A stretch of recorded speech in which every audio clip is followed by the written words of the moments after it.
fuck are ya? It's Wednesday. Sound is on. That's right. Thank God the sound is on. Done that too many times. Well, twice. Into it was like 5 minutes one time. It was like 5 minutes of like silence. No one told me we were silent. It was good. So, what's up, guys? How are you? My name is Ted, otherwise known as Escape Time. Welcome to Wednesday. It is time for Under the Suds. Time. What's up, What Fan? How are you? Good to see you. So welcome. If you're brand new here, thanks for coming out and hanging out. If you don't know, we are a beer talk show, the only beer talk show on Twitch. Tip my hat for that one. We have a few rules that we go over every single time we do a stream, so let's go through it real quick. There are no repeat beers here at all. There's a list which is finally up to date. Finally. Took me a little while. Thank you. Nice. Golf clap. Yeah, a little bit of effort.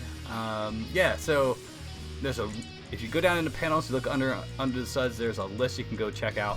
It has all the beers that we have tasted, and we're up to like 50 or 60 of them, I think, at this point. But there's a lot of them. So there's no repeats. We keep track of each one, and if someone reviews it, we can't review it again. That's just the way it is. No mega breweries, nothing with Budweiser and all that stuff in their name at all. Show respect to the reviewers, man. The beer that I love, you may not like, but that's okay. And I may not like the beer, and you might love it. But it's our opinions, right? So, and that's what makes beer and food probably the best profession to be in, ever. I've always said, if I could choose a career to go back into, change my career, I'd be a food critic. Because no matter what I say, I'm not wrong. So, It would be fantastic. And most importantly enough, have fun and a pint. So with me tonight, we have Drew and Swig. I just love being able to call him Swig. Finally able to for what it's worth. Oh, what's up, man? How are you? I think that's Brad over there. So hey. That is Brad. What is up, man? TGI fermented. Nice, man. Or is that someone else I met at the brewery the other day? I don't know. You let me know. Everyone's opinion is wrong. Mine is right. Yes, I agree sometimes. So, hey, Brad. Joe Berlin, how are you? Good to see you. Beer is good. All right, so I think we should go and do the beer reviews first. Or should we do the word of the week? Which I'm absolutely prepared for this time. I am. I'm thirsty. Let's do the reviews, and then we'll get to the word of the week. How about that? Yes. Who wants to go first? Sounds like a plan. I'll go first. You go first? So I'm doing different. All right. Yep. Bang. All right. I am drinking for this week Monk's Blood from 21st Amendment Brewery. Yes, one of my favorite breweries. Yeah. It sits at, I believe, on the can, 8.3. Yep. How's that look, Ted? Sweet. IBU's not listed on the can, but I believe it's Belgian-style dark ale, brewed with cinnamon, vanilla, oak chips, and dried figs. Ooh. I've had this beer plenty of times. This is one of my favorite beers. Pour. That's exactly the color. Kind of, I'm seeing that sort of a very dark brown. Maybe a little bit of red around the edges. Can't quite see that. I don't know. Yeah, I think you can see it. Yep. Smell. Whew. Oops. Smells strong. Smell of sort of your figs or dark fruits.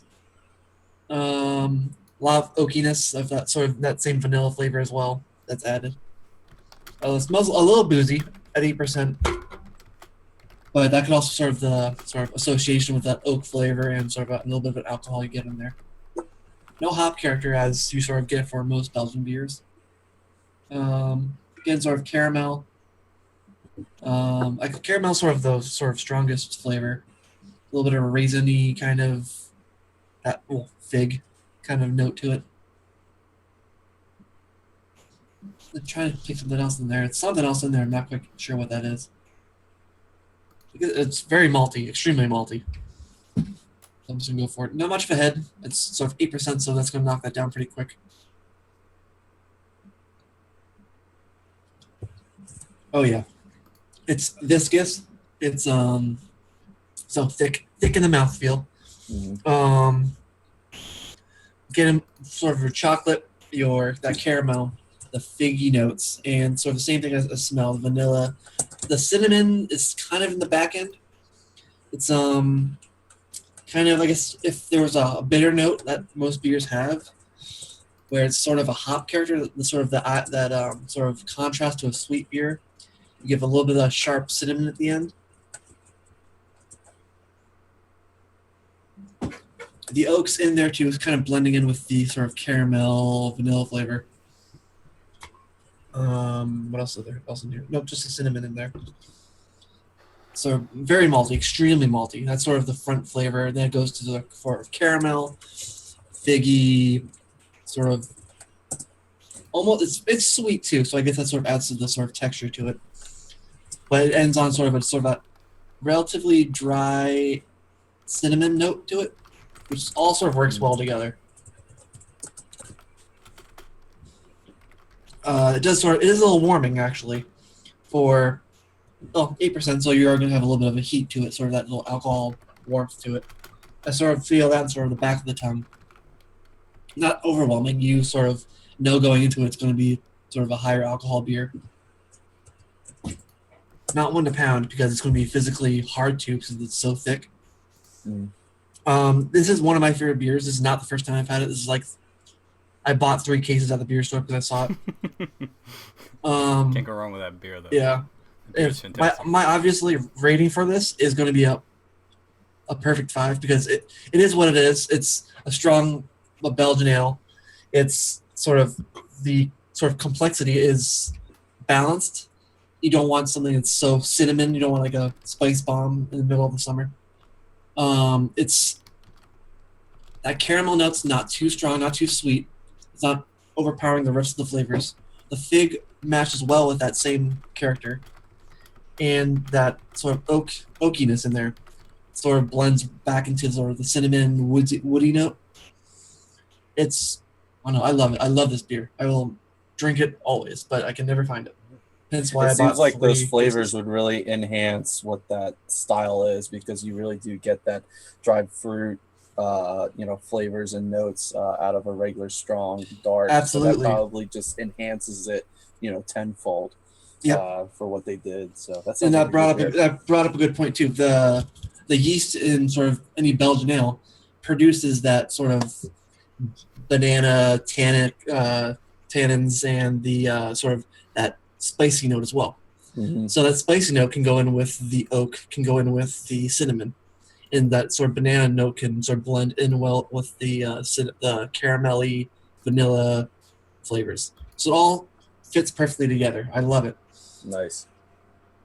Awesome. I've had this a few times. I mean, I've had it on tap too, which is it's a glorious beer. They have it here on tap every once in a while, but it's few and far between, really. But it is one of those beers that when you see it, you go straight for it. Yeah, absolutely. But I mean, would it be an all around year beer for you? You said it would be for you, but I mean. Oh yeah, it's gonna be hard. It's gonna be hard to drink in the summer, in like the heat. It's gonna be rough. But I don't know. I can sort of muscle through it. I think it's worth it. It is definitely a good fall to spring beer, through and through. Okay. It's good for getting cold and good sort of transitioning from like those cold nights and then warm days. So when it gets real cold at night, like it's cold today, but it was 40, which is Vermont warm. Right. It's the start of your spring. Your spring right. there. Yeah. Red Angel, Bella, thank you for the host. Do appreciate it, guys. It does sort of coat my tongue, sort of lingers there a little longer. Right. Yeah. But I love this beer. I can't say anything bad about it. I can't point it out. So perfect 5 then. Wow. I'll go perfect 5. And this brewery has all the beers I've had from them are at least 4+. That's a laugh. It's gonna be hard to drink in the summer. Q swig. Challenge accepted. Yeah. Let's go. Say, Pretty much. I can't really picture many beers that would be 5 perfect ratings. I mean, there's one. I mean, I love my my landlord, and for me that's my British bitter of choice, and damn, I would drink that any day. But I mean, it's easy to drink a bitter during all year round because it isn't really. It's I think it's just kind of perfect for the whole just. I don't know. There's just not much else I can say about it except being perfect. So. I just don't recommend this beer for going out and go hard on one night drinking. I won't drink Monk's Blood all night. Horrible idea. No, that's a beer you don't do that with. Find a cheaper beer. Walk into the club with 2 4-packs of Merry Monks Monk's Blood. That's great. No, you don't do that. What's the take your time with it. With what's that one that's the Trogs does, the Mad Elf? You don't want to go drinking that every all night long. That would just be like a wreck. You would be absolutely. I've seen somebody try and do that at a Christmas party. He brought a case thinking he was going to go through the whole thing. After 4, he was done.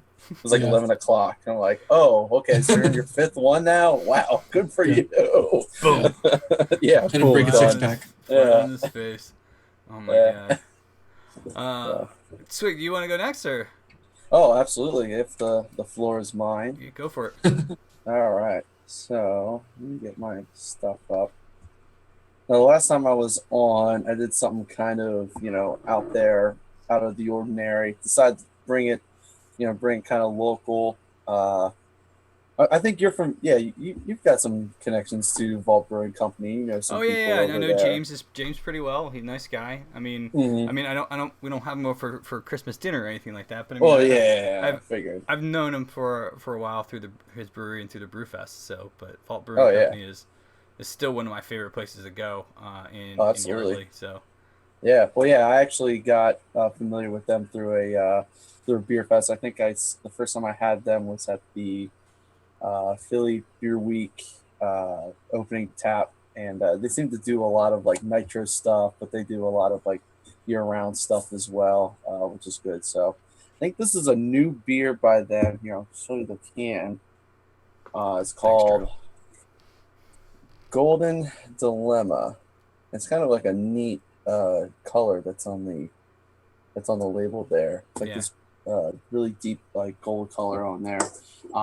What it is, it's a strong Belgian golden ale. So basically the other side of what Drew was having. It's a strong golden ale with orange blossom honey in it. Now, yes. Orange blossom honey. I'd never heard of it before, but apparently it's pretty hard to make. They basically have to put a beehive in the middle of the orange grove, and then the bees, pollinate that. They, bring it back to the hive, and they make honey out of it. And so it's supposed to have these. It tastes like oranges. Notes with this. Yeah, pretty much. It's very strong. It's so good. Oh yeah. Well, one of the hops that they were using is Pacifica, or 2 of them are Pacifica and Mandarina Bavaria. So Mandarina's got to be all about that orange zest. Kind of not too far ahead of the grapefruit, but just sort of dialed back. So where it's this, because orange is pretty subtle, pretty, it's very approachable in terms of, high acid juices. So anywho, what else do I have here? No, that's pretty much it. So, I've been drinking this for a little while just to get familiar with the beer. This isn't a style that I actually drink often. This style is kind of like the Duvel Delirium crowd as well. So you don't really see that on tap as well. But from what I've had, it's just a little too strong, a little too yeasty. But it's definitely if you fall to making it, definitely be worth a try. So here, let me put that up there.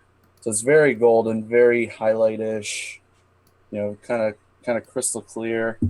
I've been drinking this for a little while, so the carbonation is a little bit down, but it was super bubbly, white, 2-finger head, probably even he couldn't wait to drink it. That. He just cracked it open. He just cracked it open. Just cracked it open. It's we had a 13 minute thing. It's screw it, I'm drinking. Screw 'em, just chugging it. So all right, so I'll give it a nose here. Yeah, it's definitely like very sweet. It almost like masks that Belgian yeast that comes out. These beers are very heavy in that yeast aroma. So yeah, it's definitely very sweet, kind of like orange peelish. But it's like crystal clear, like almost like this is almost like a spring beer. Because I think this is around the time that the orange blossoms come out and everything's blooming. So, well, let's take a taste now. Mm. See, this is like very, very subtle compared to Delirium and Duvel.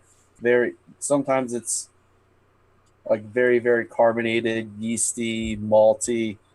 This is the honey really balances it out. It really kind of smooths it out, rounds it out, it takes away some of the jagged edges of this intense Belgian strong ale yeast.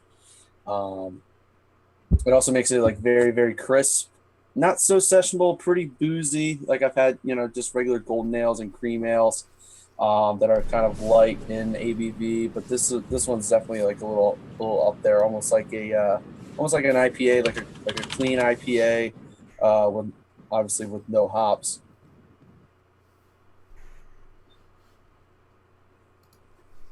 Yeah, some of the carbonation has died down just a little bit, but we're definitely able to get to a lot of the flavors a lot easier with this one. So I'd probably we were doing 5 out of 5, or we're not doing the stars anymore, right? Oh, we're doing stars. Oh, yeah. We're doing 5 the stars. rating. I'll do 4 out of 5. This definitely keeps me in the loop with other strong golden ales. Not a very popular style of mine. Not that I'm starting to steer away from them or what, but it is a great beer. I don't really like to dislike any styles. There's just some styles that I'll go to a lot more than others. This was a great concoction that they came up with. They released this alongside their New Zealand IPA, which last year was a huge hit. And so usually when they'll bring around one of their like more popular beers, but like they did with the breakfast stout, they released a rye pale ale, which is new. I think that was one of the trial and errors. So they're starting to can a lot of the trial and errors that got a lot of reputation, a lot of good marks on it. So definitely 4 out of 5. This is a solid beer. Here, you know what? It's a pretty cool looking can too. I mean, I like the artwork on it. Yeah, number kind 2, of like a black matte finish. Yeah. It's pretty slick looking. I mean, it's just very clean, and I was. Oh yeah, for sure. Last week when I was talking with Russ Phillips when he was on Thursday, he pointed out a lot of different things that as far as like breweries are now doing that black matte finish. A lot of them are doing it with the lettering that just stands out, and I think it just looks it catches your eye. It's pretty it's pretty slick. Yeah. So I mean, almost looks like wine bottles. Yeah. Well, right. Yeah. Yeah.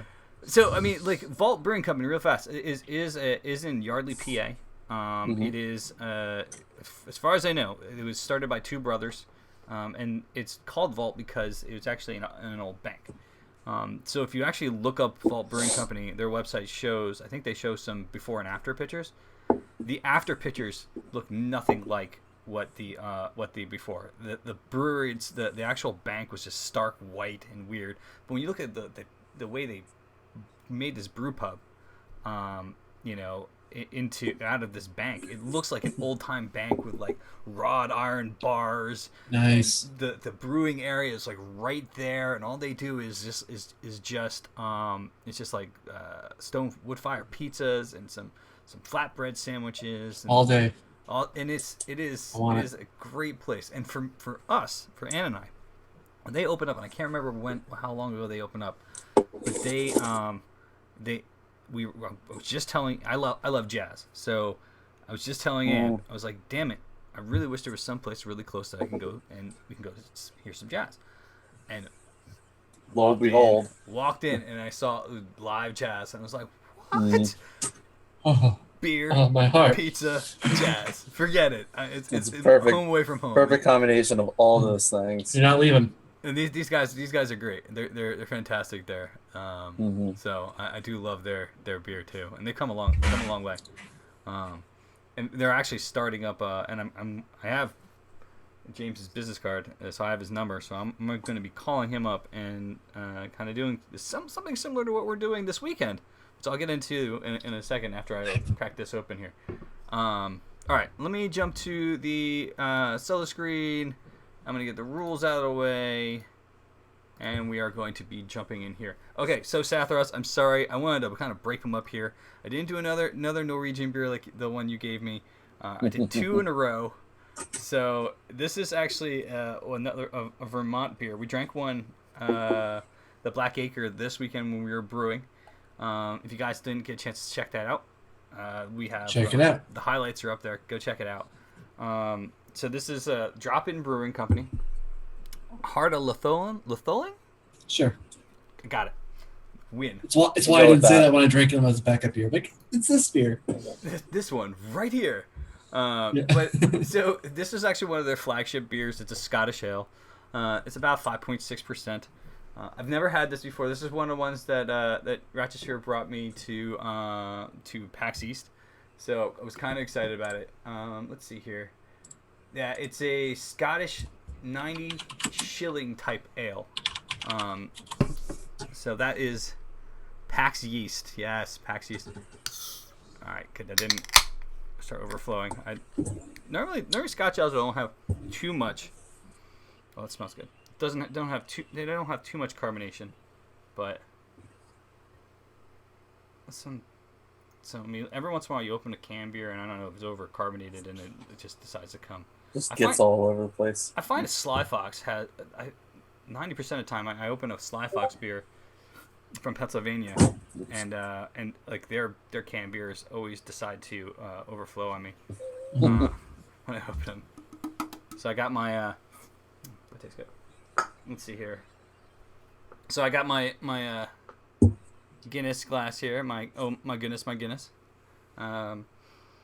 give this a real quick sniff here. There's some malty flavors, but you're gonna get that from a Scotch ale Or any English ale to begin with. Yeah. This is actually very light. There's a little bit of carbonation still on the tip of my tongue when I take a sip of this thing. It's not as malty as I thought it was going to be, or as sweet as I thought it was to be. But you know, I mean, to be honest, this is one of the most Scotch ales I've had recently are higher than 5.6%, which I guess kind of explains why. It's surprisingly drinkable. Yeah, no, this is. Oh, absolutely. What's up, Papa Chubbs? How are you, man? Welcome. P Chubbs. So, it's super smooth. I mean, there's not a lot of really in your face like malt in this, but it's got a nice smooth flavor to it. That, I mean, it's a little bit bitter. I guess that bitterness overpowers some of the sweetness, but I mean, probably as this warms up, you can see the color. It's actually a very dark reddish, like almost deep brown. Yeah, you can see the red on the bottom. Yeah. Oh, there you go. There it is. Check that out right there. Mm-hmm. That's a nice color. And this is what I'm kind of hoping what the red ale comes out to be this weekend. From this past weekend. A little extra hint of coffee in there. We're gonna do that. That's gonna happen. I'll talk about that in a second. But you see the head dissipated. But this is. Yeah. I mean, what do they say about this as far as they have chocolate malts, British floor malts, crystal malt. Yep. Chocolate malts. I said that already. Fungal and Kent Golding hops using British yeast. Fuggles. Fuggles. That was going to be the name of my cat. If it wasn't going to be Barley, it's going to be Fuggles. Let's get a second cat and call it Fuggles. I have to find a better brewery. Are you kidding? That's why barley's name is barley. Barley's definitely second on the list. So That's what pretty tops cool. Fuggles? I was kind of expecting this to be a little bit more like in your face, but it's not. Like I said, this is very drinkable. But I mean, I don't know. Is it better than Rock Bottom Brewery? Yes, it's more well balanced than Rock Bottom Brew. So when we were at PAX, I keep shitting on every show. Seriously, we ended up going and hanging out with a bunch of other streamers out there. That was named after Otto Brewing. Was named after a cat. Oh, really? Hang out with a bunch of other streamers. W Greats, Time, Bear, Shoal, who actually lives really close to me. Out here and in Pennsylvania, he lives about 20 minutes away. So, but that Rock Bottom Brewing Company, it was like a red ale that was just it was just so sweet. So I feel like I was drinking syrup at the time. Yeah, absolutely. It was not something that I was. And also, Rock Bottom Brewery is a chain brewery. There's about I think 8 of them across the U.S. Oh no, there's a lot. I've really? been to one of them before. There's more than 8. There's more than 8. It's like I've seen him. What is it? Like a Friendlies, a brewery. It's kind of like that. Wow, that's their like style You're food. dogging them real bad. Yeah, I mean it's solid food. It's okay. It's food. Beer's beer. The Friendlies version of a brewery, right? Okay. Oh my god. That's great. Instead of serving ice cream, they serve okay beer. Instead of serving okay ice cream, they serve it wasn't okay beer. I went to one in Indy and it wasn't that bad.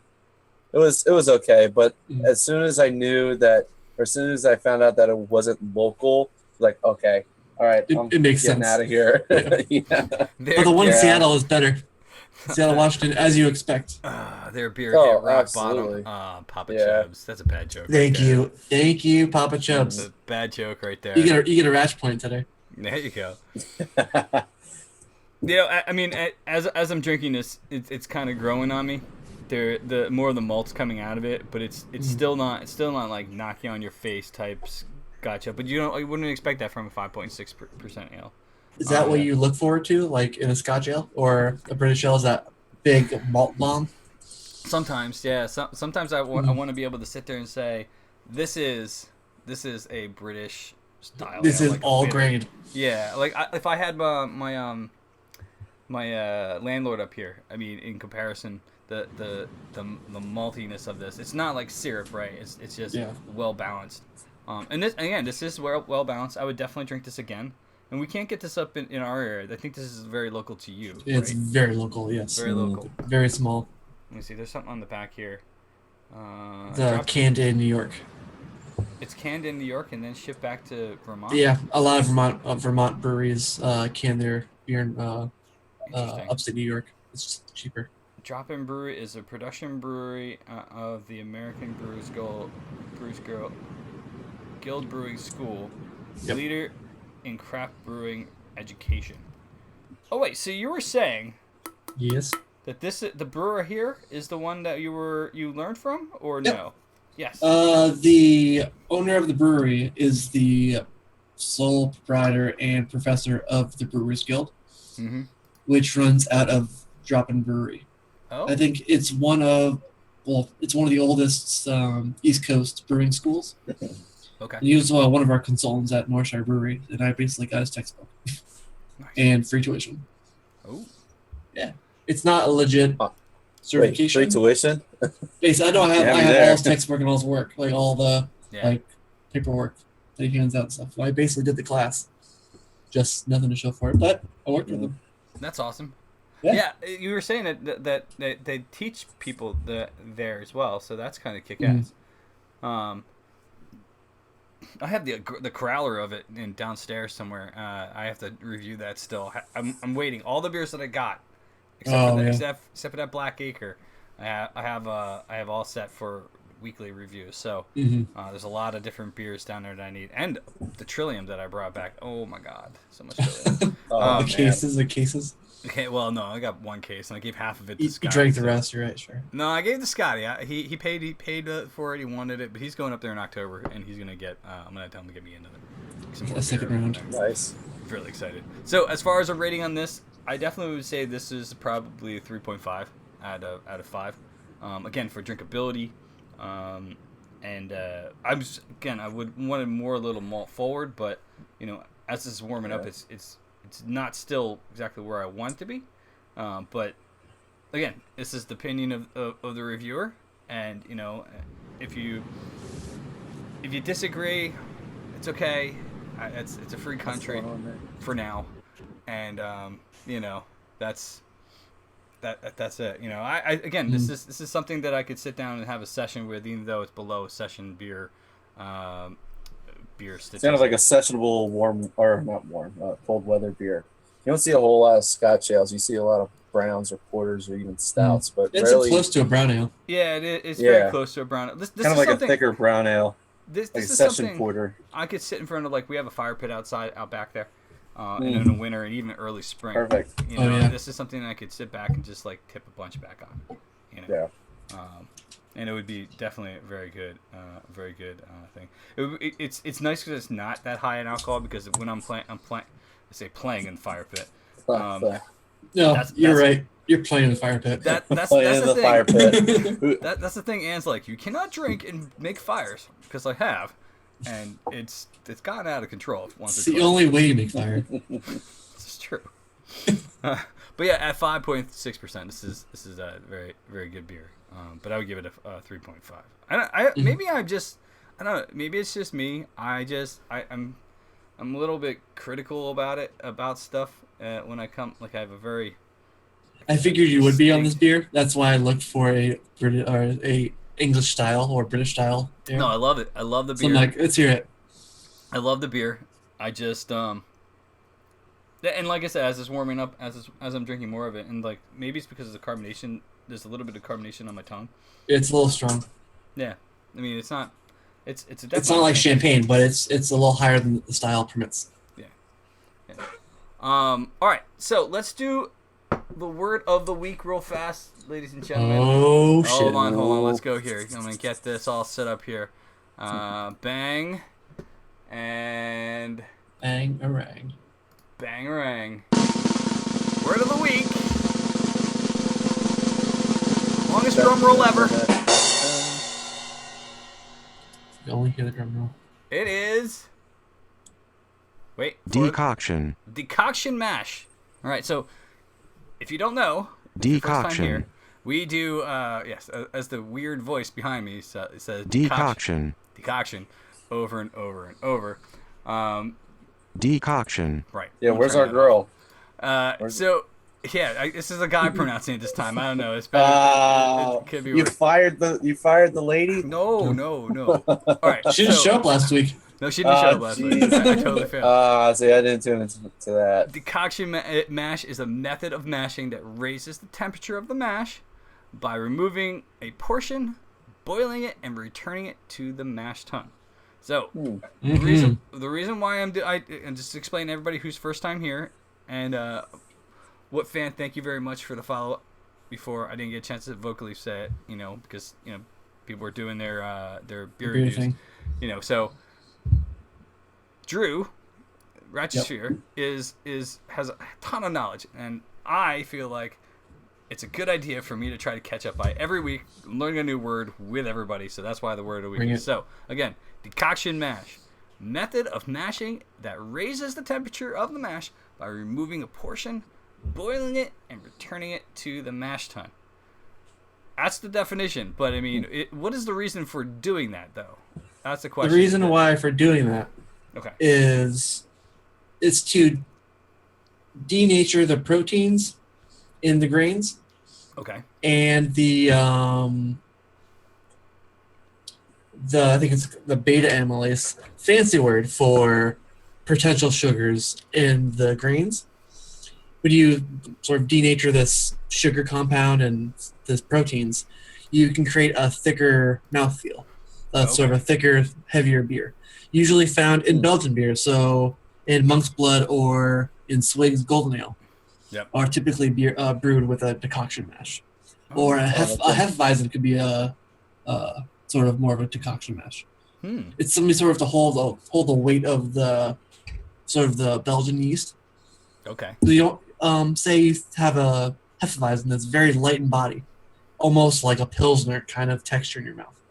And you get that weird banana clove flavor that the yeast produces. Yeah. You'll get a weird balance there. Because you think banana, you think of that sort of that banana texture when you have banana. It sort of balances that out kind of thing. But the way you can do it for like brewing wise is that you would take your mash with the grains and hot water, sits in there for half an hour. You sort of ladle out a whole bunch of grains as well as the liquid, maybe a third of the mash into a separate pot. Okay. And almost throw that to a boil. Actually, correction. When you mash a beer at 170 degrees. All right. 160, 150 to 140. Any of those ranges to sort of convert the sugars or the starches to sugars. With decoction mashing, you start at 130, real low. And that gets the protein, I think it's called the protein rest. Okay. That sort of brings out the proteins of these of the grains. Sort of get ready for the decoction. Gotcha. You take out your percentage of wort and grains into a separate pot, boil it. So you sort of denature and essentially caramelize some sugars so they don't ferment as much, adding more texture and sort of burning those proteins so it sort of changes those up too. Then you take the sort of boiled mash that you have in the second pot, add it back into the original mash, which will now bring the temperature back up to that conversion range. Adding those deeper sugar, those sort of caramelized sugars that won't ferment as easily, which will add the texture as well as those proteins. And that will also help in the clarification of the wort when you circulate it. Okay. Another word of the day, one day will be Voiloff. German word for reuse, something like that. Okay. It's to recirculate the wort to clarify itself before you put it into the boiler or boil kettle. But you said this is something commonly used with like Belgian style ales? Yep, usually in Belgian, and mostly Belgian beers. Sometimes brown ales, sometimes something with a sort of a deeper sort of body as well as a thicker beer. Okay. The mouthfeel thing. Like, I don't know, perfect example is Monk's Blood, which is great that you picked decoction because, yeah, you meant it. Sure. I was totally we'll go with this. it. I was totally playing Absolutely. This. Yeah, now What's up, Dark Beauty? How are you? Dark-haired beauty. But yeah, this beer is a fairly thick beer.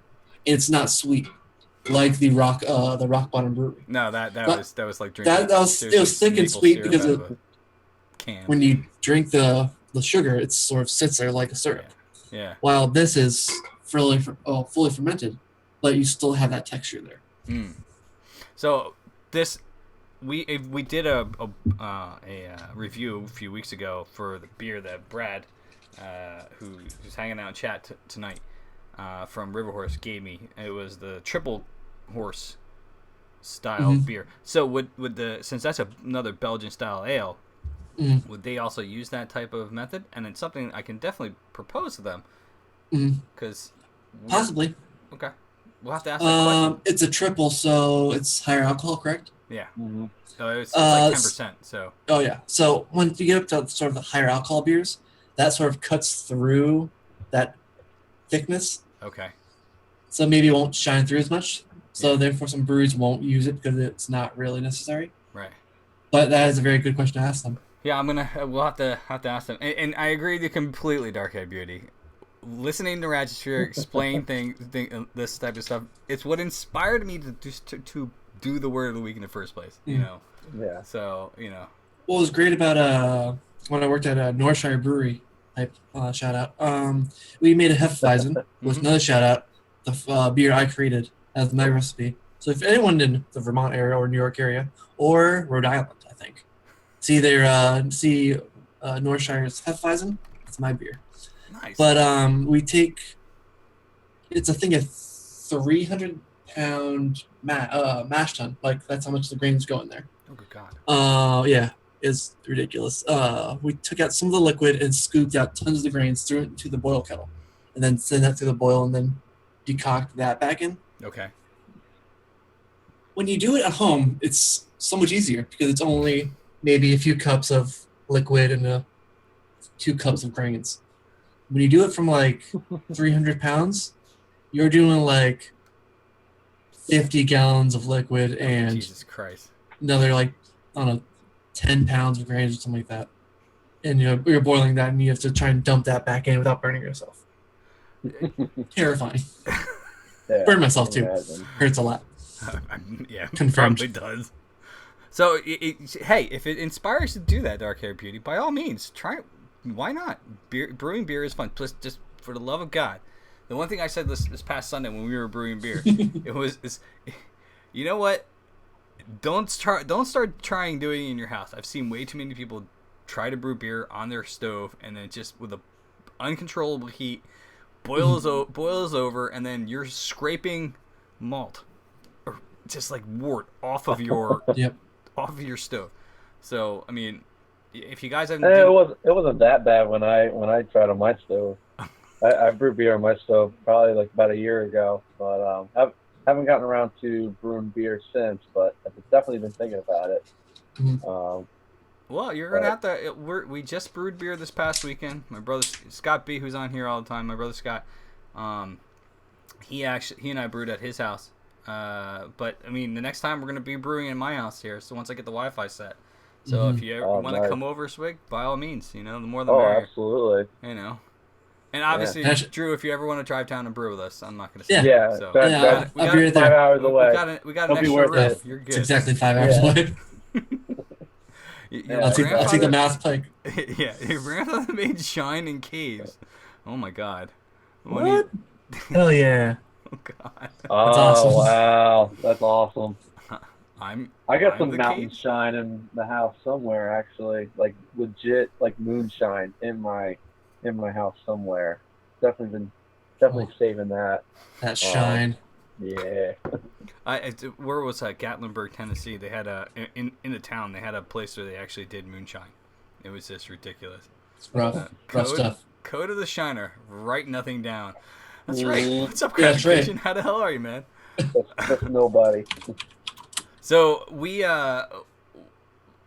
So I don't know if you guys noticed, but if you guys go, I'm gonna populate the link real fast in chat.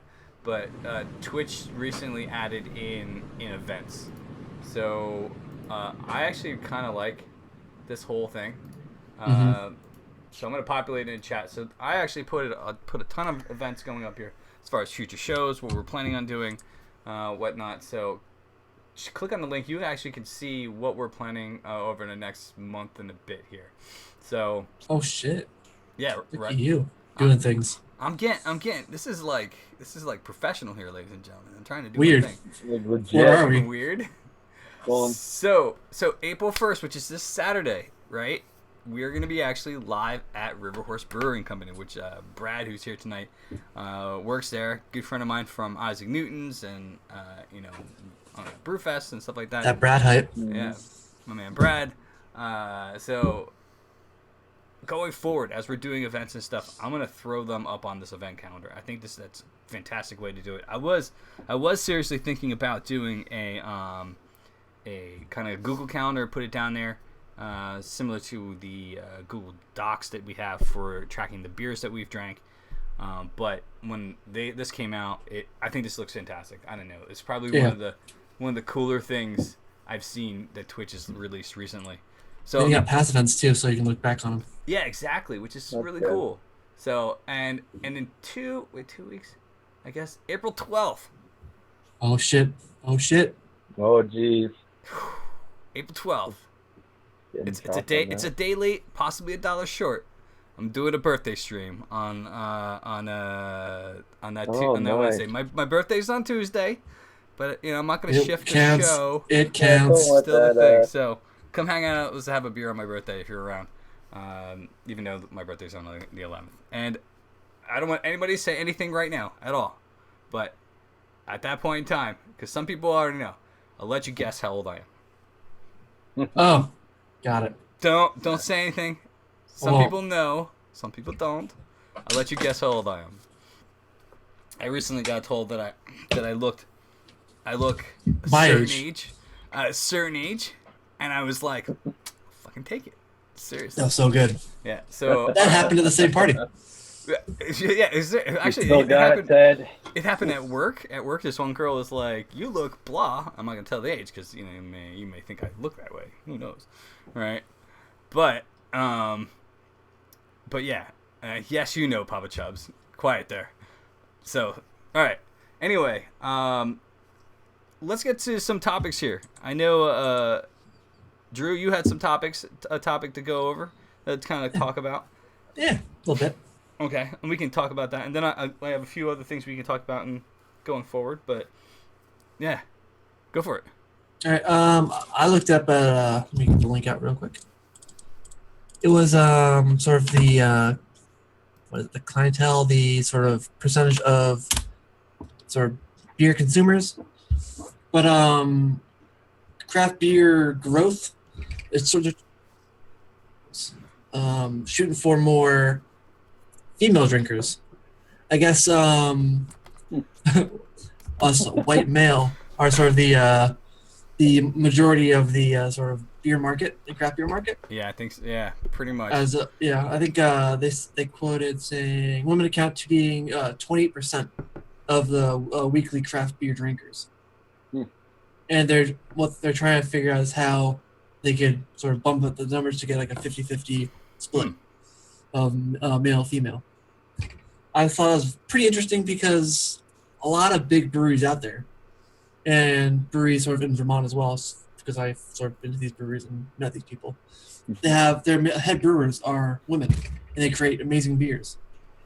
So it isn't like that they have like they obviously put their nose up to it, or like I don't know, maybe they have no interest. But I thought it pretty interesting how that number is that low. I thought it'd be higher at least in the 40s. Well, yeah, because I know a lot of women who are really into craft beer. I mean, there are one young lady who I did an interview with a long, long time ago.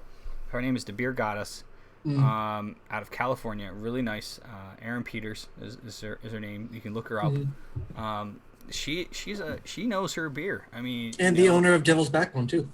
Oh yeah, sure. Very true. Very true. You met her. Oh yeah. Yeah, Well, she forgot about was that. a very nice. Talking to her, she and I talked for like an hour. You know, just in itself, I'm having a hard time. Hold on a second. Here, not a hard time, just in general. It's just showing my age. No, I'm trying. I can't remember. Oh, Heidi was her name, right? So, I mean, like Having a senior moment. Yeah, yes, totally.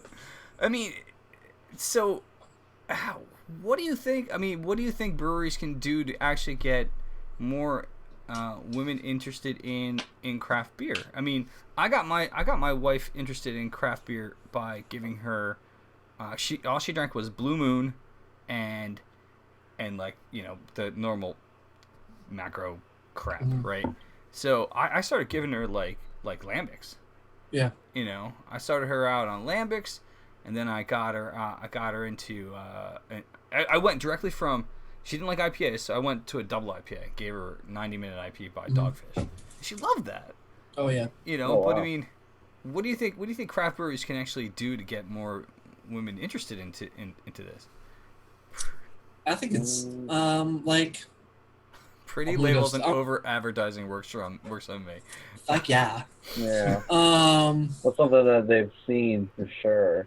If they see an ad for it, like, oh, I've seen that before, maybe I'll try it. I mean, that definitely plays into that kind of mentality as well. yeah. I mean, luckily enough, Anne had sort of liked Blue Moon.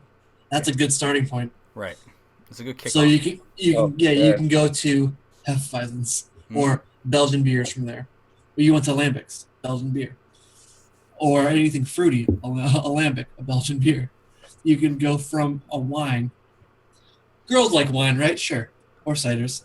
So if you get that fruity estery note. Yeah. You can go into lambics that way. That's always my first thought is go to sort of that beer because it's so not beer. It's on the other spectrum. It's fruity. It's tart. It's dry. It can be very wine-like too. And then you can sort of transition. This is what beer can be. Right. And then you can sort of hit those two notes of that Hefeweizen, which is very much a fruity, lighter beer, not that abrasive. But And you go sort of hit that note, and then go elsewhere. Go the English route. You try and feel out those sort of malty notes. Yeah. But is it advertising though? Because I mean, I don't see like craft breweries. Yeah. You don't see a lot of craft breweries advertising. You know, Absolutely. I was very shocked the other day. We have Sonos in our house, and we listened to Pandora on it. It's you know, and I love Sonos, and Pandora is like our mainstay for beer throughout our house. I mean, beer for music throughout our house. But I mean, like I actually heard an advertisement for Victory, like Hop Devil, the other day. I was like, that's the first time I ever heard Victory advertise anything on you know, that's out there as far as like it's like for their beer. You know, the only other ways I've seen advertisement is like in beer magazines. Yeah. You know, or like. Well, I guess that brings up a point, right? I mean, you have like GQ. They probably have beer. I don't ever read GQ. I don't even know what the hell is in GQ. But they have probably like ads for beer and whiskey and stuff like that. Or like Esquire, the Esquire TV show. Right. Had was it Brewdog and Black Horse. Yep. So I imagine, I haven't seen a magazine, but I imagine they have some kind of throat to that, as well as articles or advertisements for. I know Sam Adams is in magazines too. Oh, maybe true. Yeah, so maybe in the Cosmo you can find what beer. I mean, I don't know a lot about magazines. I don't even really read a lot of magazines. Neither do I. But I mean, it's just like I'm kind of wondering what like how would they actually try to advertise this stuff? Does Pretty Labels, you know, it's not like they're gonna stick rhinestones on stuff or like. I figured it out. I know how they can do it. How do they do You know how they have that fold back piece of paper on some magazines, like the perfume or the cologne. Oh man. Peel back, it's gonna be like hop oils. You're like, oh, it's an IPA, beautiful. I want it. That's what's gonna be. Oh man. That's what's gonna get them. That'll just get me. I'd be like, I'll start rubbing it on myself. And Yeah, just, you know, absolutely. Like, it's like a cologne for men, you know, absolutely. for beer drinkers. In that case, I just douse myself in like, you know, hop oil, Pliny the Younger. Just walk. That's got to be a thing. Hop oil cologne. I mean, somebody in this country has got to come up with that. I make beard oil with hop oil in it. It's right here. Wait, so what is that again? Nice. That's not the beard bomb, is it? It's not the one. This is the one I've been sending out at PAX East with right. shout out Mythmatic. Yep. Oh, nice. I'm going to be buying a essential oil distiller, which is a big fancy glass thing. Looks like a weird bomb. Yeah, but it decants off essential oils from plants, and I grow my own hops as well as this Ted. Yep. And I plan on taking hops that I grow. Either like it depends on the hop variety. It can be Cascade because that's the most prevalent. Everyone knows that smell. And sort of get the essential oils, that pineapple-y, hence pine IPA flavor that you can think of, and get that into a beard bomb at first because wax and sort of other sort of cosmetics. So I got to ask, how do you actually use that? Because do you actually just rub it in your beard? I know we're getting off topic here, but still. Yeah. Just a little finger full. Just literally just get it, melt it in your fingers. Just go to town. Just rub it in there. Really? Yep. Just go for it. So make sure it's melted, or you have a big old glops. Yeah, that'd be bad. You're essentially conditioning your beard. It's gonna soften it, make it less coarse, less pube-like. So it gets coarse. It was definitely a squirrel moment. I know. Sorry, Toaster. But there it is. Drew and I, we talked about this at PAX East because and we handed these out. Yeah. Oh yeah. Matic and I. Oh yeah. Handed these out as our little Twitch sort of business cards. It was a kick-ass. It's a kick-ass idea. Right. You know. Yeah, we went there with like 20. It was gone in like a day. We're like, shit. We should have got a lot more. So Brad says, I think women beer drinkers will go up eventually. And up until recently, breweries were making just a ton of IPAs. Absolutely. Or West Coast styles. Yeah, and it's not. I think, and I mentioned this before. And I used to write about beer. I theorized there were two jumping points. Yeah. Barriers you had to get over. beer bitterness, as far as like IPAs, and then sours themselves. Yeah. I find that people who don't drink, men and women, doesn't really matter, right? That they're more willing to go towards darker like stout than they are before they go to IPAs. Absolutely. Now calling New England style IPAs, guys. Oh man, New England, forget it. That is like my new love. You do think? Yeah. Seriously. Yeah. I'm gonna be super fucking sad when I run out of Trillium. But apparently, Tired Hands, which is only like 40 minutes away, not even that, half an hour away, has a really nice New England IPA style. So that might be my go-to for a while there. The longest time there is very malty. Yeah, that's how I got Ann to get in there. I gave her the double IPA, bypassed the regular IPA. Yeah, something that's not abrasive. Or too, what's the word? What was the word 2 weeks ago, 3 weeks ago? Yeah. Astringency. Astringency, Yeah. that's what it There was. it is. There It's you too go, astringent. Jerome. Callback. You pulled it out of your head. Not that crazy one with the hop oils, which we also touched upon just now when I make my beard bomb. That was 2 weeks ago. Yeah. Tired Hands. I've had Bring 'em all Tired back. Hands once or twice, but I here's the fucked up part. I worked down in Broomall like a year ago, and Broomall, PA, and I did not realize that Tired Hands was like 5 minutes away from my work. Oh, Work? damn. Oh, jeez. I go there. Pissed. I had no It's idea. dangerous. I go there too much. Like for where I live right now, I go there too much. Like there's great breweries around me, like Vault, Free Will, just to name a couple. But Tired Hands, they just, especially if they have a release and you don't have anything else to do, you just make a beeline. Yeah. So to wait, Tired Hands. with that brewery, right? With that Yeah. brewery, do they? So I know you say they have releases there, but do they have like the standard beers I can go and grab it, or do I have to wait for those On releases? draft, they have 2 year-round, which are Hop Hands and Saison Hands. Okay. Hop Hands, they can every once in a while. Actually, I grabbed the case of Hop Hands just because they canned it, but it was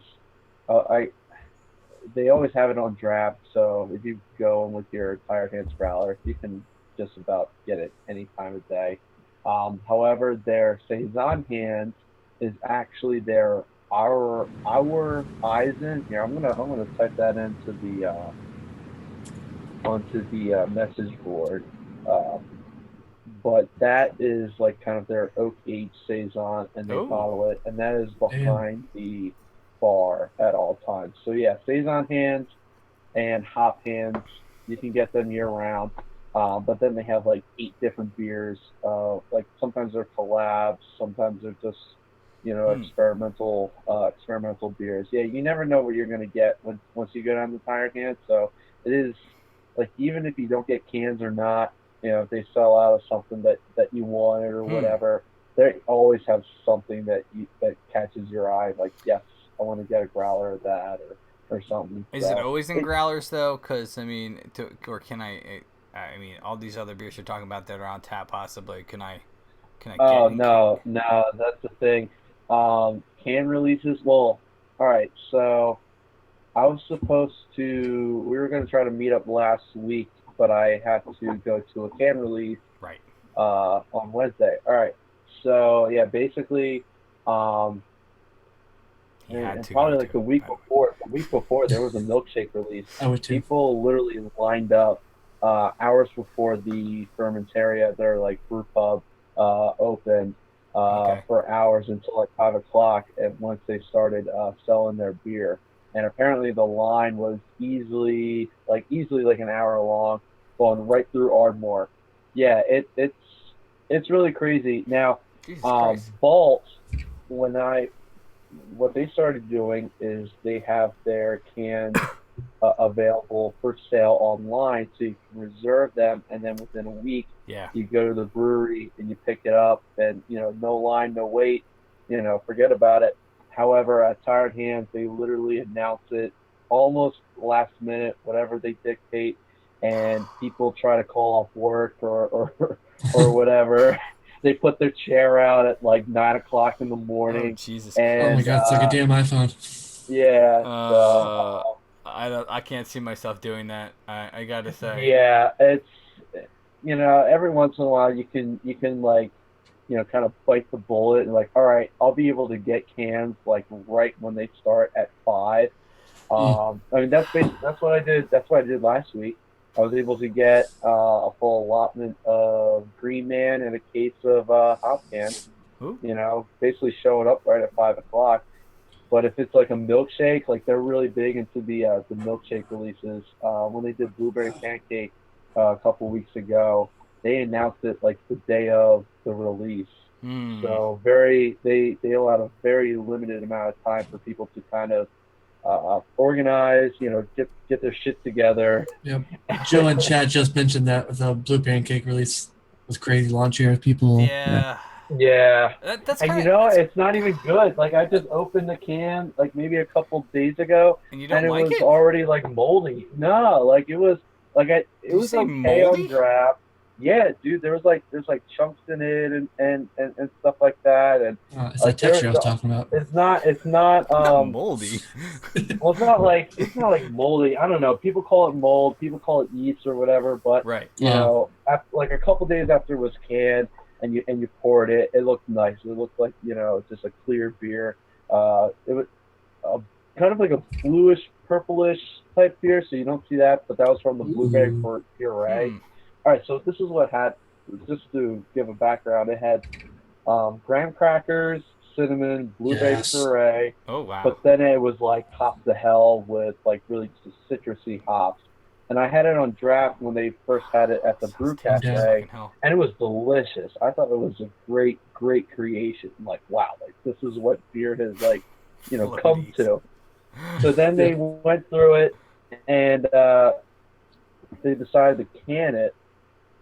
And they wanted to put this off as long as they can. So they basically announced, like, all right, we're releasing it this day, and it's going to be at 5 o'clock. So like, very few people. Yeah. It actually got moved to the bar, which for most milkshakes, it's kind of rare. Like, usually they sell out right from the back of the brewery. But no, they were able to move this to the bar. But after like 30 to 40 minutes that they announced that it was moved to the bar, it was sold out. I need to get out there and just like hang out there and check that shit out. I need to go. Oh, I've Sounds awesome. I haven't been. I've had their beer, but I've never been to the brewery. Oh man. So damn, yeah. We'll have to go there. Yeah, we'll have to go there sometime. And this kind of brings up a good point. So last week I had a conference call with. I actually had a conference call with. Fancy. Wow. Seriously, look at me being all sorts like a big business guy over here. Well, I am. So I mean, my job is IT. So I'm always out doing stuff, and when I used to travel, I was constantly bullshitting. Exactly. Yeah, seriously. But I do a lot of fucking conference calls. So anyway, I had a call with a guy that runs Beer Exchange, the app itself. So. Oh, okay. He and I are talking about. Are you getting that link up, Drew, or am I? Absolutely. All right, my man. Thank you, sir. So Beer Exchange is an app that we're going to be partnering with them to handle all of. I'll drive them from Maryland to Tired Hands. All right, man. Yeah. Joe, that's cool. Let's do it. A lot of people do that. So we're going to be doing our beer trade with followers and viewers. So if you're watching right now, by all means, check out that app right there. It is a free app right now, and I don't think it's going to be paid, right? But I can always talk to Chris about that later down the line. But he did say that what it does use is the untapped APIs, and so it's a really great method for people to put out the breweries and beers that are close to them, that are easy for them to get, that are local, right? I'm thinking, and we'll have to work it out.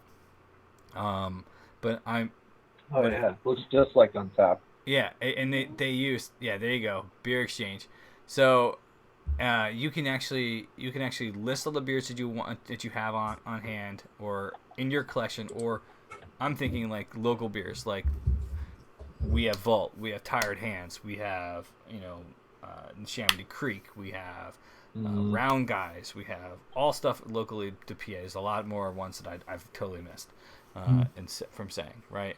Drew, you have a bunch of breweries, by you in Vermont, Yeah, Alchemist, Fiddlehead, Tree, drop in, all that. Yeah, drop in. Oh yeah, you got it. All that. So like, if you're in an area where you can always get those local beers and I can't get them, maybe we can figure out a way that everybody who's interested in this can actually list the breweries in their area and the beers that people would want to try, right? Mm-hmm.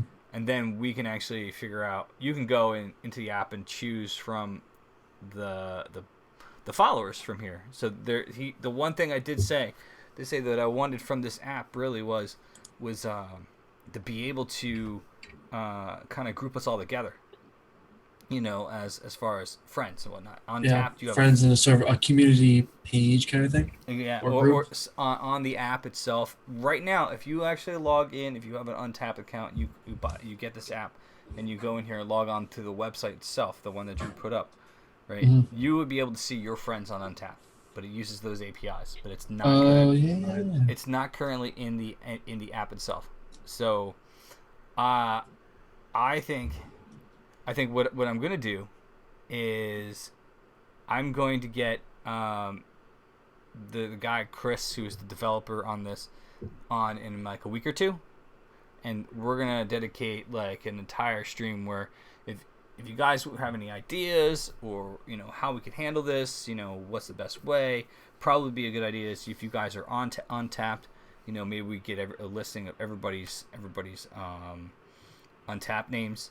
You can send it to me. I can put them on the list, and everybody who wants to be involved, they can go friend themselves on Untapped. And then it uses the APIs through this app, this app Beer Exchange. But I think in 2 or 3 weeks we're going to be doing an episode, a show specifically dedicated to the Beer Exchange to get some ideas out there, see what people want to do, and kind of hang out, right? Yeah. So keep an eye out on the events tab, like we brought up earlier. There you go. Good point, right? I'll put that up as a special event that we can start talking about it. Churchville Lager, Sath really likes it. It's one of the ones I sent back with him to Norway. So nice. He can't get that out there, but I mean, like, not at all, not even a little bit. The cool part, the second one from there you go, the second one. So the cool part about this app is also international. So if you're watching from overseas, England, Norway, hint hint, nudge nudge, Sath. This app is not just for the U.S. This app is across the board in multiple countries. So that's really cool too. But it's something we can definitely talk about a lot further at a later time. You guys have any questions to ask this the developer of this app? Throw us a little PM or thing on Twitch or Twitter or something like that. DMs. Yeah, I mean, because yes, that's right. He's more than willing to come on. We'll do a proper show. We'll get everything going, and then whatever. So that'd be kind of cool. All right, so I did notice this the other day.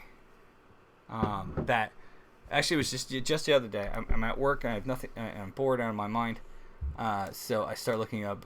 This is when I look up all the topics for the show. Right, so I do it right before the show. You do it right before the show. I look at it when I have like nothing to do at work. So don't tell them. Don't say anything. I haven't told anybody at work that I do this, so they all know. I don't want anybody coming and doing it. So a few weeks ago, we reported that the Brewers Association said there were 5,005 craft breweries in the U.S. at this point in time. That number was recently updated. I just saw that. It is 5,301. So from the period of time that we talked about it when they released that number originally to now, right? When this was most recently released, they say there's 5,301 breweries in the United States. That includes in here 5,234 craft breweries and 67 other breweries. I'm not sure what they mean by other, but I'm assuming probably macro, right? Yeah. There are they broke it down even further. 1,916 craft breweries, and that means, oh fuck it, that's, I need my bifocals. No, you're not that old. I'm messing with you guys. So anyway, right. But there's also 1,916 craft brew pubs, 3,136 craft microbreweries, and then 168 regional craft breweries. So this is pretty amazing, and to the fact that there are breweries just popping up all over the place. All over the place, yeah. It's just I'm just dumbfounded with the amount of breweries that are coming up here. But I feel like we're gonna see, and I mentioned this a while back too, that this trend is something that that happened a long time ago, and then bigger breweries started buying up these smaller breweries. Mhm. So and then you know at that point in time, you know, that's when everything starts going back in on itself. You know, as far as I mean, we're already seeing it. Look at Budweiser. You know, they've already InBev. InBev. You know, they bought up. They have roots in Kona Brewing Company out of Hawaii. They have That's roots right. in Goose Island. Goose Island. You know, even Brooklyn Brewery, dude. Brooklyn Brewery sold out to someone I forget, or like at least a percentage share of their brewery. So did Long Trail. Yeah, like a lot of them are doing it. Yeah. I didn't know that. Oh, wait, hold on. Random question for Swig. Gotta know, have you used the pickup line "Swiggity smooth" coming from that booty before? If not, I'm disappointed. Thank you, Toast. Wow. I have not, but I love the advice. And if they, Smoothie. Oh my god. What's that from? God, I forget. Holy shit. That's Sweetie, sweetie, coming from that booty. I hear they love that. That's like Yeah, That's like I in can college. imagine. I had a friend who used to go around to parties and say nice shoes, want to fuck. I mean, come on, I know that one too. It was right up there and along those You lines. can Yeah, get away good with old that punch these in the days. nose. Hell no.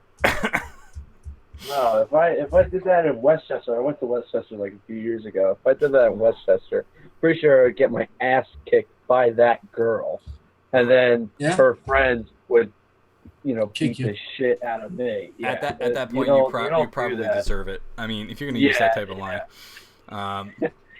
Thank you. Booty. Coming for that booty.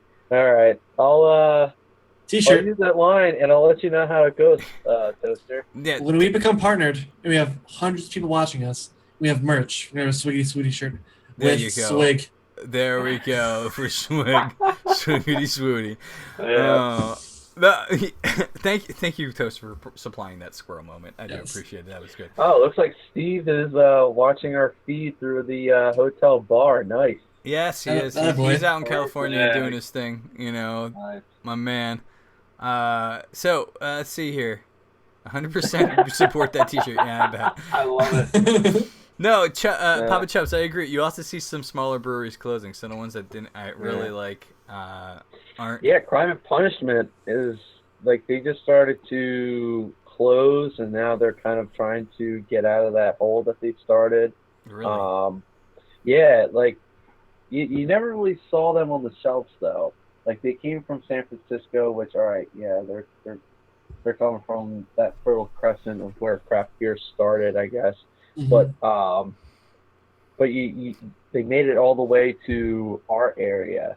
You know, that's probably a little too much. And to go off what you were talking about the numbers, what was it, 5,103 or 300?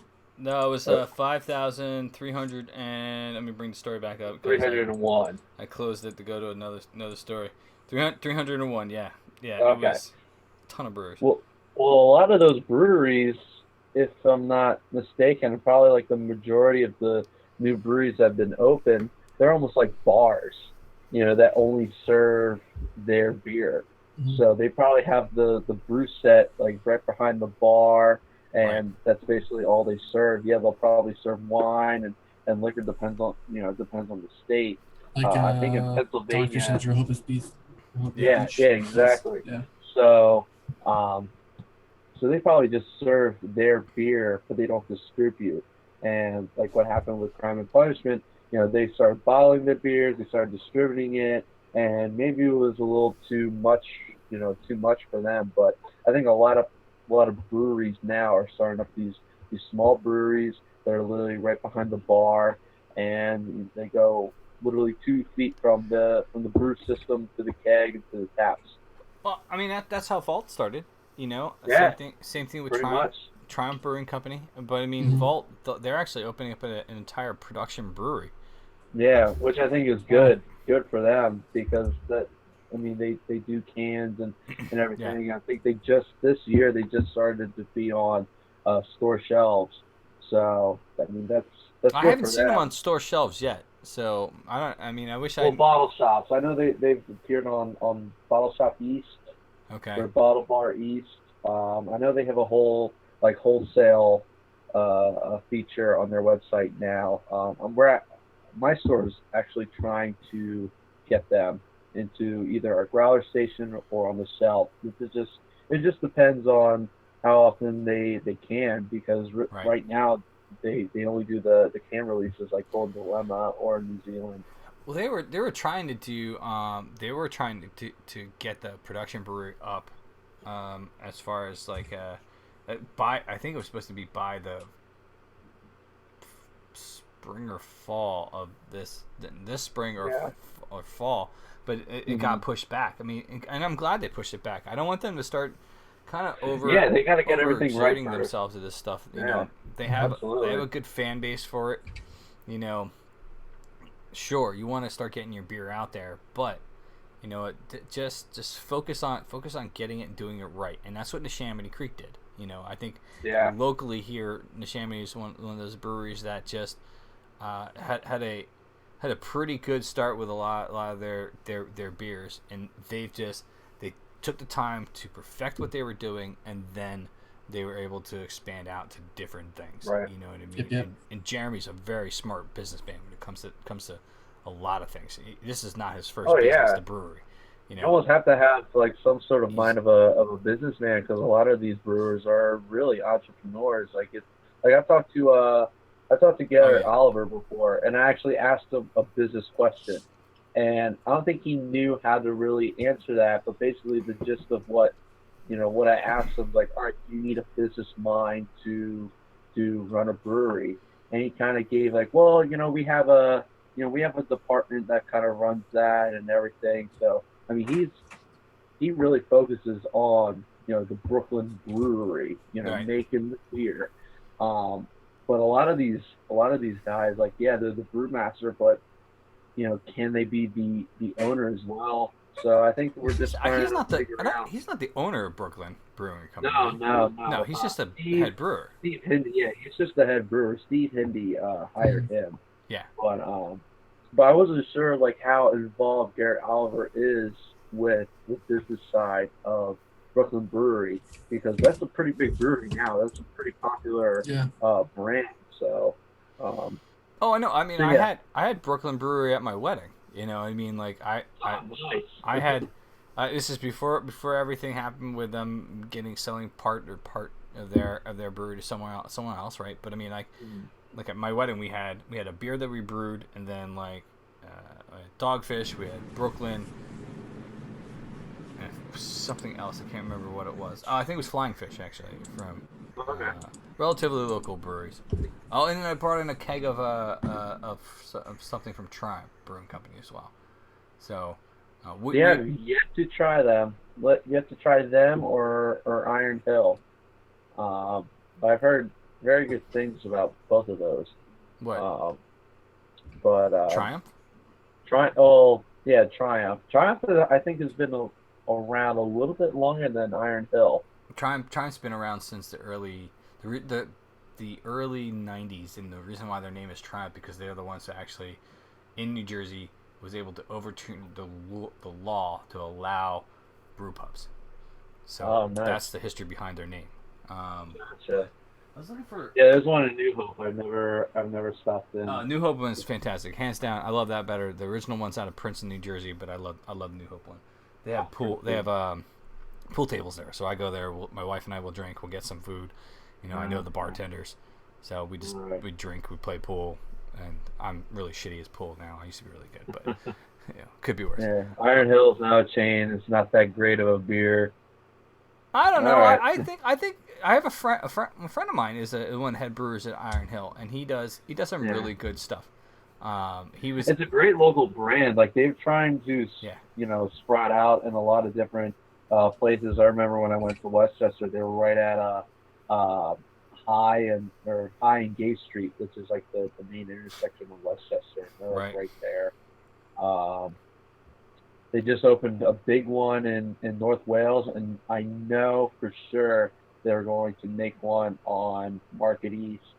But the cool thing about Iron Hill is that each brew pub, they're brew pubs, right? Right. And each brew pub has a different head brewer. So that's perfect. That head brewer has a different vision, you know. Mm-hmm. My friend, the guy I know, Chris LaPierre, right, who was out of the Morristown, Mount Laurel one. That's down by where I used to live in Jersey. He was the head brewer there and did some amazing stuff. But then you have some interpretations from other head brewers at other Iron Hills, you know. So I mean that's who knows. I'm not going to say anything bad about any of the head brewers. I think they all do some really good stuff. They have the standard beers they brew, and then they get a chance to go play around, do whatever they want, you know. So it's not like Rock Bottom Brewing Company, where it's you know, the beer recipe. The people who are brewing the beer, they probably could just do it all by robots. Which it sounds like. So, but I like Iron Hill, you know, and I have nothing bad to say about those guys. They're definitely in that upper echelon brew pub, you know, type where they're just starting out locally, and who knows, they might have one, you know, across the country. So, yeah, I mean that's we'll have to see about that. Not that I own the place or whatever, but they went from PA. I think they started in PA, and then they started moving into New Jersey, and I think they have one down in Delaware now. Yeah. But you know, they're pretty tri-state area, northeast type thing. Nothing about you, sadly, Drew.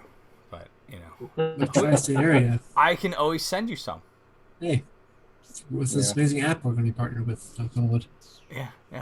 So I mean, we kind of talking about the amount of breweries that are in the U.S. So just to get back on track here, obviously, and when we reported this a while back, very early on in our streams, you know, right now there at the time when we reported it when they first came out, it was like 5,001 breweries throughout the United States. Now there are 5,301. So 300 more breweries are added and registered with the Brewers Association over that short period of time. And also, breweries don't need to be registered with the American that association. Yeah, there could be more breweries out there. And so this is only the ones that are registered with the Brewers Association. You know, which is absolutely insane. Yeah. I mean, I have my friend Jim. He owns 2 Ton Brewery, which, you know, he and I we talked about it a while, but we're gonna go and do a brew session with them, as they're doing, because they're a Nomad Brewery. Awesome. Right now, oh, cool. That's what they do. They go around. If you guys don't know what a Nomad Brewery is, basically they contract out to other breweries to use their facilities. And also known as a contract brewery as well. Yes. They go out and they brew their beer at these breweries, and I think they actually use the facilities to like their bollocks. They'll use all their equipment. They use all their equipment, so they store it there. They store it there in the fermenters until the point in time where they're ready to bottle or do whatever they're going to do with it, right? So, and sometimes they'll use their bottling equipment as well. Yeah. So I mean, my friend Jim Barbier, owns 2 Ton, and he has suggested that next time they do a brew session, he wants me to come along and broadcast live while they're brewing from some brewery. So Nice. It's like a dual brewery stream. What do you mean? Oh, it's true. Because you're gonna be at a brewery that's not the one you're brewing at. 2 for person 1. This seems very epic as we think about this more. Yeah, Sam Adams was originally a contract brewery before they moved into their big brick Goliath of a place.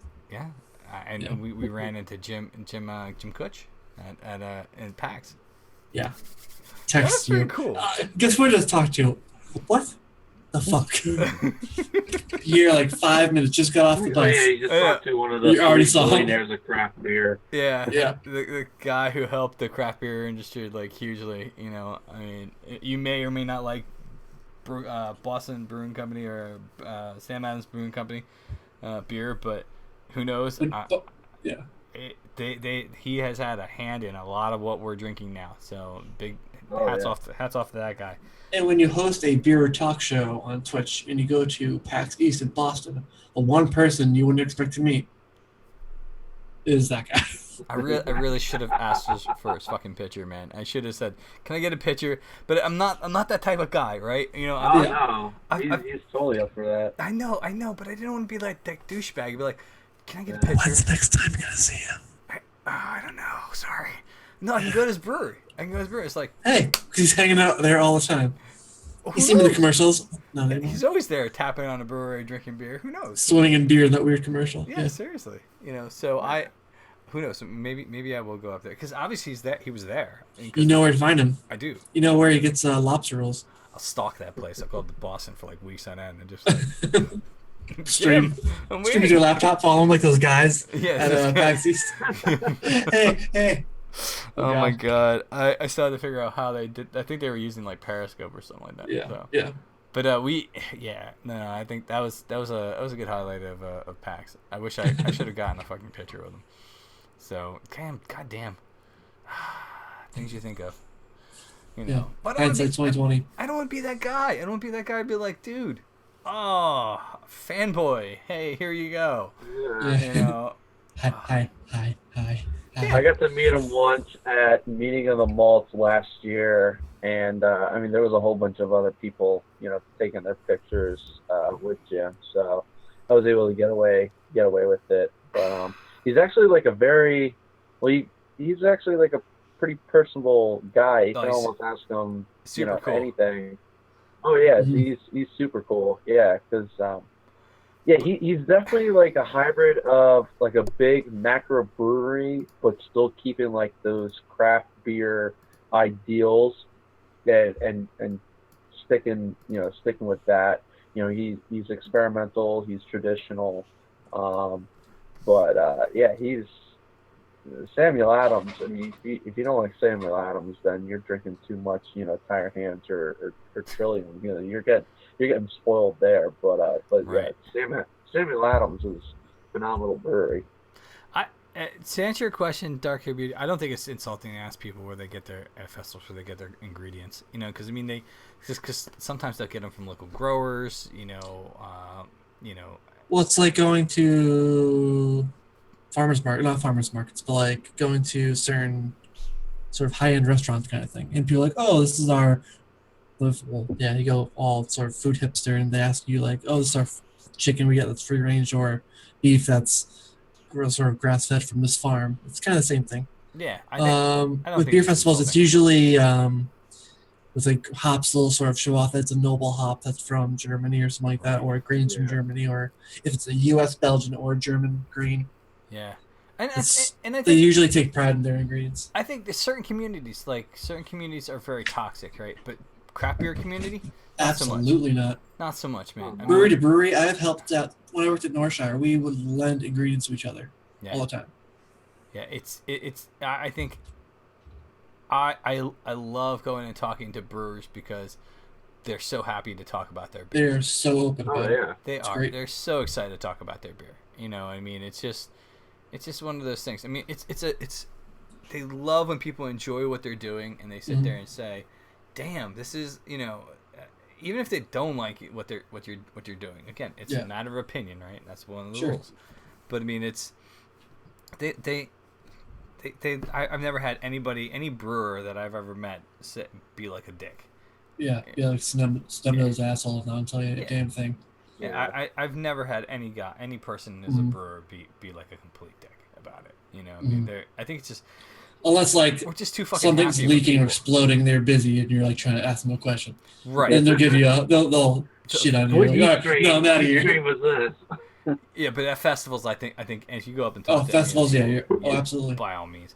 But the only other thing you got to think about is most of the time at some of these festivals, the people who are working those lines at the pouring beer for you don't actually work for the breweries. Yeah, like 75%. They're just like a rep that was hired for or just some drunk guy. Yeah, like myself and Steve Z, right? He and I we work Washington Crossing Brewfest. We work the Newtown Brewfest. I've worked other brewfests before. A lot of these are people who are just volunteers. So, but if it's a smaller brewery, you know, like Round Guys, the guys from Round Guys locally here are always there. The guys from Vault are always there. You know, Jeremy and the guys from the Chamonix Creek are always there. And the reason why at the brew festivals they hire out people is because of licensing. The event, you can't have someone they don't know who doesn't have their drug and liquor control license. They have this third party that these over 80 people are your designated tappers that have that sort of power to do that, which is under the umbrella of the event. So they don't want to like risk other like people from the brewery to do it. I just have a habit when I like something to ask what's in it. No, I think that's a bad idea. Do it. Just do it. I mean, even when I pour a brewfest, right? I actually look up and figure out exactly what's in the beer before I go talk about it. 90% of the time, I don't know what the hell I'm pouring until I get there. Yeah. But then I just kind of look it up and do whatever, you know, and just kind of be able to explain the beer a little bit better. And half the time there is someone there that works at the brewery. They're just not pouring for you. The ones in Vermont and New York, anyways. Yeah, I mean, Washington Crossing is there's distributors that come in and they bring in their different beers. So they have reps from the distributors, but not from the brewery. Sometimes during Philly Beer Week, which is coming up eventually. Swig, when is Philly Beer Week coming up? That's usually like the last weekend of May and the first week of June. Soon, super fucking soon. I gotta figure out some things to do with that. That's a really good ballpark there too. That's gonna be a good show. I think we'll have to figure out what we're gonna do live. Well, last year I tried going to some of the events last year, or at least looking at some of the events that they were gonna have last year, but it was kind of watered down because CBC was last week. Did you show up to any CBC stuff last year? No. Okay. Well, I didn't. I went to. I think I went to 2 events. That was the Surly Tap Takeover, and I went to a tasting, a Dogfish Head tasting hosted by Sam Calagione, which I didn't know it was going to be during the craft beer conference. Yeah, it was at the that was at the Penn Museum. That's probably one of like my favorite beer events. And that was in Philly? It was at the Penn Museum in University City. Oh wow. Yeah, that was pretty cool. Yeah, that was a fun week. There was like a whole bunch of events going on that week for the CBC. But and that was last week? Oh no, this was like a year ago. Oh, all right. I'm about to say shit, dude. I was about to say, how did I not know about this fucking thing? I was like, wait a minute. No, this was like what? Yeah, this was about a year ago. Yeah, that was cool. Like there was tons of people here from the beer scene. They had like the World Beer Cup in Philly too during that week. So that's right. But yeah, that was quite the fun week. Yeah, I'm excited about Philly Beer Week, but we have a bunch of different things we're obviously doing soon, right? So this weekend we'll be at River Horse. Super fucking excited about that. I was wondering what was your first craft beer? I know you probably hear this question a lot every broadcast. I actually don't. I already know. I was just interested. Okay. Let's see here. My first craft beer.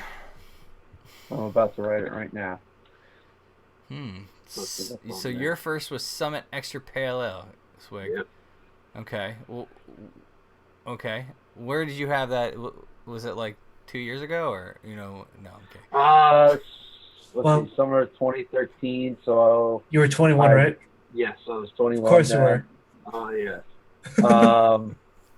Me too. Yeah, I have family in Minnesota, so basically my my breakthrough to craft beer was when I visited them for like a couple weeks during that summer. Yeah, a bunch of craft parties that I went to. They had the summer ale, they had the extra pale, they had the IPA, and I wasn't into IPAs yet then, but the extra pale was definitely better than the summer ale. The summer ale is like a close. Kind of like a lighter beer, sessionable beer, but the extra pale definitely had the body that you could probably want for like a sessionable beer, but had like the same amount of like hot taste that goes with that. Nice. So Nice. that pale ales are definitely probably my favorite style, just because of that. You get the right amount of sessionability, if I can create a word, but Sessionability. Yes. Copyright. Yeah. The next week that'll be the trivia. It'll be a shirt. It'll be a shirt right after. It'll be on the back. Yeah. Right after. Yeah, the back burner there. Yeah. But yeah, like Summit Extra Pale Ale, just to give a little history. I mean, Mark Stuttrud made this basically around the same time as Ken Grossman with his Sierra Nevada Pale Ale. He was making Summit Extra Pale Ale basically when everybody was drinking Miller, Bud, and Coors, and all those macro lagers. So it definitely is one of the most underrated beers out there, especially for where it came out during that time. And but yeah, I drank that the whole time I was in Minnesota, and then I came back and I got into yards. So then the rest is history. Drew, what about you? First craft beer, I think, was Magic Hat Circus Boy. Okay. Which is Magic Hat's Hefeweizen. Okay. It's, I think, Hefeweizen with, I think it's lemon and orange peel in it. Yeah. I think well, all right. If you at the time, I think I probably had my first craft beer. I always consider my first craft beer when I went to Triumph Brewing Company. So you're 21, what was like 10 years ago? Yeah, somewhere around there. Somewhere plus, I don't know. People trying to get a gauge on your age if you're trying hard to figure that out. Geez, totally 20 to 30 to 15 to 10 years ago. Yeah. So, but I mean, like Triumph Brewing Company was the first. I think I consider my first craft beer, as far as I remember having their Bangle Gold IPA, but. And then when I think about it, I think back, right? I probably the actual Saf like that. So because Saf knows how old I am. Yeah. So anyway, but when I think about it, I think probably my in reality my first craft beer was was something from Sam Adams, because they had it at the clubs I used to go to. And yes, I used to go to clubs. So I actually used to DJ House and Trance, but we're not going to get into that. So, but anyway, House and Trance showing your age. Yeah, House and Trance is right. You're create a beer fest, and you're going to DJ. You're going to have just a craft beer rave. I don't have any of my equipment anymore. I don't do any of that stuff. And no. I still have a ton of the vinyl, but it is what it is. Again, showing my age. So, but yeah, I think probably something from all hints. Yeah, all hints. So something from Sam Adams. They had like the honey ale. I think maybe was something I had there.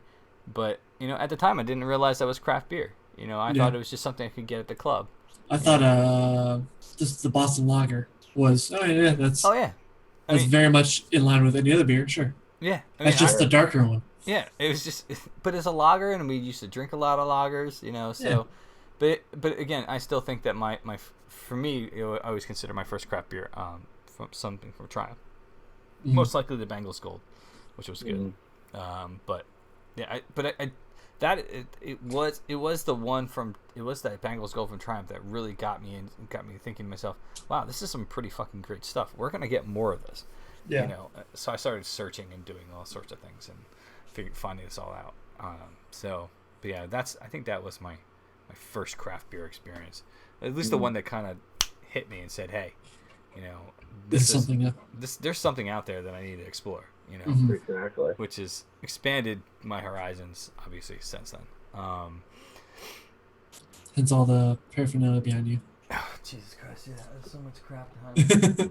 So I hate to say it, I don't have any trivia set up for this week, and I had another story I was gonna do, but you know what? We're getting closer to the 10 o'clock hour, so I'm gonna save that for next week because Gotcha. it's actually kind of a fun story. There's two of them that kind of go hand in hand, but I don't have any toaster. I'm sorry, I don't have any trivia set up. Next week, I promise I will have set up trivia, and we're gonna give away one of these bad boys, which I'll ship to you guys. So this is from the Devil's Backbone tap takeover. So it's a pint glass that they have. That was a fun night. That was a good night. You know, he was using his swiggity smooth moves. And then also a lovely little beer opener that they gave as well. So I have about 2 or 3 sets of these that I can give away. So we'll do some. No trivia. 3rd week in a row. No, that's not true. Not true. I'm gonna make a riot command. I know exactly what sound effect I'm gonna do. What the fuck? Flip table. Sorry. Yeah, I have a riot command. I know exactly what I'm gonna do for it too. So, but other than that, I think it's we have these too. I think these would be great. The giveaway. So real fast. Maybe what I'll do is include these. So I have several of these. They had a button machine. If you guys go back and watch the highlights, you can see that we were making these buttons.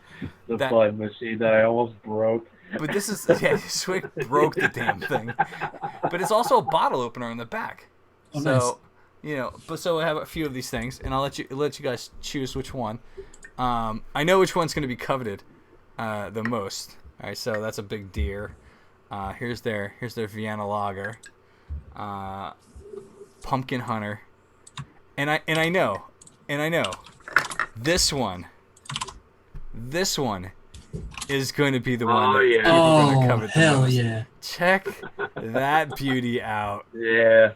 Bottle opener with my drunk ass face on it. That's so good.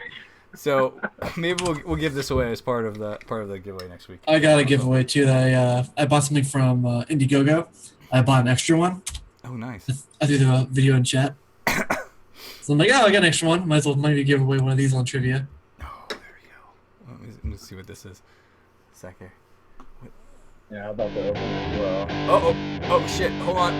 I didn't set up any of these screens, but we're gonna go for it. I got 2 of them, so maybe I'll give away 2 of the things. They're pretty friendly sweet. Oh, this thing. Oh, shit. Yeah. It literally flies like a mile away. The fuck is that shit? Yeah. Fucking right. 60 miles an hour. What the hell? That sounds. And put some like damage in your ceiling. Oh, yeah. You're hurting things. Oh my god, that is awesome. They also glow in the dark. It's Somebody's beautiful. eye out. Yeah, that was pretty funny. I gotta say that. All right, I'm gonna flip back to the screen before it goes to whatever next video is. Yeah, it's not a bad idea. All right, so with that, guys, I think it's probably a good time to wrap up tonight's episode. Thank you guys for being here tonight. Swig and Drew, thank you again for hanging out, and thank you everybody for all the follows, the hosts, all sorts of shit.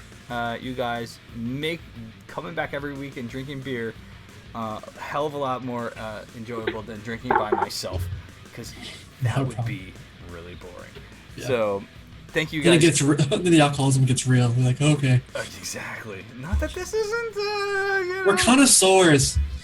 That's what we call each other. So connoisseurs. All right, so Scapegoat. hang out for a second here. Let's find someone to really give a raid to, real fast. Is it going? I'm waiting for it. Why is it not going? Did you break it, Drew? I always break it. I swear I didn't touch anything. The beer song's not going. Why is it not going? No, well, the beer song's not going. I'm not sure Rip. why. Rip the beer song. All right, so let's go drop a host to someone real fast. LAB streaming. Yeah, you know, let's do LEB. We hosted a show last week. Let's give her a raid real fast here. She's really nice. We met her at the night that we were actually hanging out with. Oh, it's delayed. There it is. How does that not go when you were going for it? Oh, Pop Shop's got it.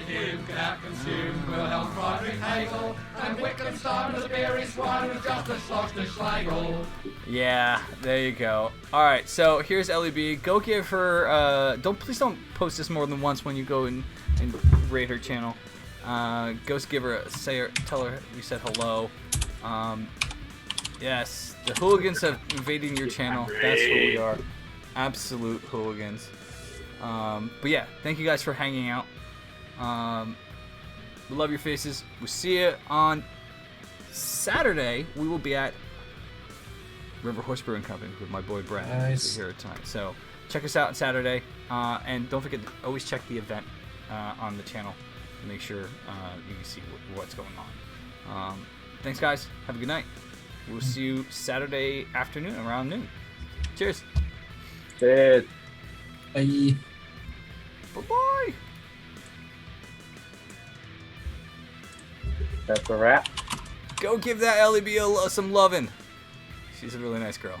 All right, guys. Have a good one. She's making a sweet dinosaur or a dragon. What the hell is that thing? I don't know. You should go ask her. All right, guys. Have a good night. See ya.